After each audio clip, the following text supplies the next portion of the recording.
भारत के सबसे बड़े कारोबारियों में से एक और टाटा सन्स के पूर्व चेयरमैन रतन टाटा की आज पुण्यतिथि है और पिछले साल 9 अक्टूबर को रतन टाटा ने अंतिम सांस ली।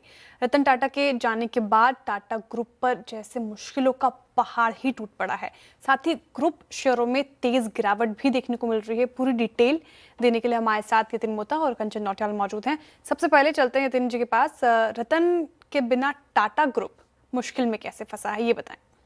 बिल्कुल। और देखिए, टाटा ग्रुप की बात करें तो रतन टाटा जी के निधन के बाद हमने देखा है कंटिन्यूसली हर एक ग्रुप कंपनी में कुछ न कुछ नेगेटिव न्यूज़ आती हुई नज़र पड़ रही है। इनफैक्ट अगर आप न्यूज़ रिपोर्ट्स देखें तो जो बोर्ड रूम में टसल हो रही है शापोरजी पालोनजी ग्रुप के बीच में और टाटा सन्स के रिप्रेजेंटेटिव्स के बीच, वो भी काफ़ी हेडलाइंस बटोर रहे हैं। अगर हम स्पेसिफिकली बहुत सारी कंपनियों की बात करें तो एक बाय एक करके आपके समक्ष रखता हूं। सबसे पहले एयर इंडिया की बात करें तो 12 जून को आपने एक बहुत ही एक बड़ी घटना देखी, जहां जो लंदन वाली जाने वाली फ़्लाइट अहमदाबाद में क्रैश हो गई। तो कहीं ना कहीं एयर इंडिया की अधिग्रहण के बाद ये सबसे बड़ा एक्सीडेंट टाटा ग्रुप को झेलना पड़ा। कॉम्पनसेशन की बात करें, ब्रांड वैल्यू की बात करें, बहुत ज़बरदस्त नुकसान एयर इंडिया को इस हादसे के बाद पहुंचता हुआ आपको नज़र पड़ा। इसके बाद अगर हम बात करें तो टाटा सन्स में जैसे कि मैंने कहा कि बोर्ड रूम टसल चल रही है और रिसेंटली जो एक सिंगल बड़े शेयर होल्डर हैं शापोरजी पालोनजी ग्रुप, इनके प्रतिनिधियों के बीच में बहुत ज़्यादा विवाद होता हुआ नज़र पड़ रहा है। डेली कहीं ना कहीं मीडिया में इसकी अपडेट आती हुई नज़र पड़ रही हैं।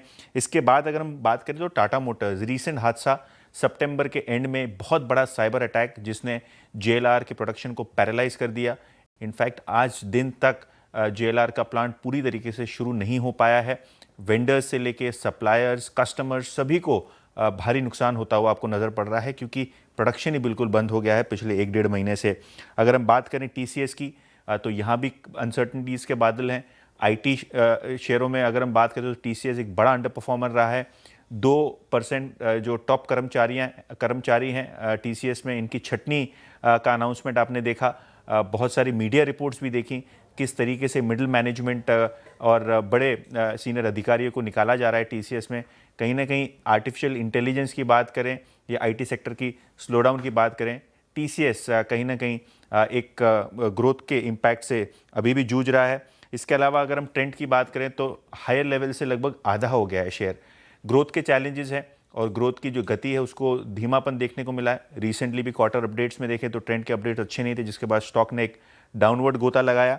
और अगर हम बात करें टाइटन की या दूसरे कंपनियों की जैसे कि टाटा कंज्यूमर, वोल्टास, यहाँ भी ग्रोथ के चैलेंजेस बने हुए हैं और जिसके कारण प्रॉब्ली एक बड़ा मार्केट कैप का वाइप आउट भी आपने पिछले 1 साल में आता हुआ देखा है। जी, ये तो बात बिल्कुल सच है। और मेरे ख्याल से रतन टाटा जो अब इस वक्त इस दुनिया में नहीं है, वो एक ऐसे व्यक्तित्व थे जो इस पूरे बड़े ग्रुप को एक साथ पिरो के रखते थे। और उनके जाने के बाद लगातार ऐसी घटनाएं होती आई।